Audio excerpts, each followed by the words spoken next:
നമ്മുടെ പ്രതികൂലങ്ങളും പ്രതിസന്ധികളും ഒക്കെ മറന്ന് കർത്താവിനെ പുകഴ്ത്തുവാനും ഇരുൾ അടഞ്ഞ വഴികളിൽ തിരുനാളമാകുവാൻ ഇന്നത്തെ ചിന്ത.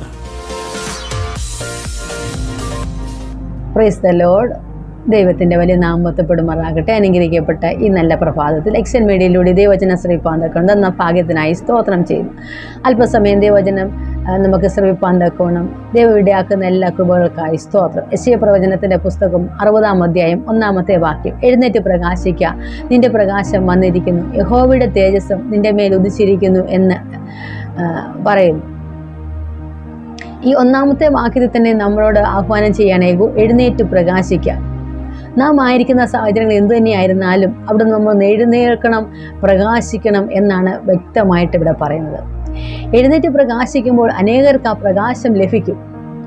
ആ എഴുന്നേറ്റ് പ്രകാശിക്കുന്ന അവസ്ഥയിൽ നാം ആയിരിക്കുന്ന അവസ്ഥകളൊക്കെ മറന്ന്, അതായത് പഴയതൊക്കെയും കഴിഞ്ഞുപോയി, എന്നാലോ ഇപ്പോൾ സകലതും പുതുതായെന്ന് പറഞ്ഞതുപോലെ നമുക്ക് എഴുന്നേറ്റ് പ്രകാശിക്കാൻ അനേകർക്ക് വേണ്ടി എൻ്റെ മേൽ പകർന്ന ആ വെളിച്ചം, ആ പ്രകാശം മറ്റുള്ളവരിലേക്ക് പകരുവാൻ തക്കവണ്ണം യെശയ്യാ പ്രവചനത്തിലൂടെ നമ്മെ ആഹ്വാനം ചെയ്യുമ്പോൾ വീണ്ടും പറയുകയാണ്, യഹോവയുടെ തേജസ്സ് നിന്റെ മേൽ ഉദിച്ചിരിക്കുന്നു. നാം കാണുന്നുണ്ട്, പ്രഭാതത്തിൽ സൂര്യൻ ഉദിച്ചു വരുമ്പോൾ അതിൻ്റെ ശോഭ കൊണ്ട് ഭൂമി മുഴുവനും പ്രകാശപൂർണമാകുന്നത് നാം കാണുന്നുണ്ട്. അതുപോലെ യഹോവയുടെ തേജസ്സ് നിന്റെ മേൽ ഉദിച്ചിരിക്കുമ്പോൾ നീയും നിന്റെ കുടുംബവും നിന്റെ പ്രിയപ്പെട്ടവരും നീ സംസാരിക്കുന്ന ഇടങ്ങളിലൊക്കെയും യഹോവയുടെ തേജസ്സിനാൽ പ്രകാശിതപൂരിതമാകും. അപ്പോൾ അങ്ങനെ ഒരു പ്രകാശം പരത്തുവാനാണ് എഴുന്നേറ്റ് പ്രകാശിക്കുക എന്ന് ഈ വചനത്തിലൂടെ നമ്മെ ആഹ്വാനം ചെയ്യുന്നത്.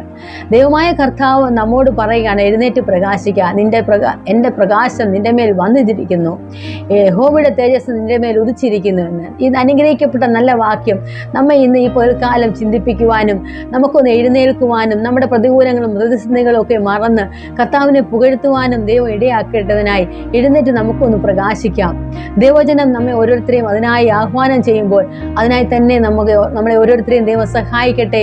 എഴുന്നേറ്റ് പ്രകാശിച്ചുകൊണ്ട് ആ യഹോവയുടെ തേജസ് അനേകരിലേക്ക് ഉദിക്കുന്ന ആ അനുഭവത്തിലേക്ക് എത്തപ്പെടുവാൻ ദൈവം നമ്മെ ഓരോരുത്തരെ സഹായിക്കട്ടെ എന്ന് പ്രാർത്ഥിച്ചുകൊണ്ട് ആമേൻ.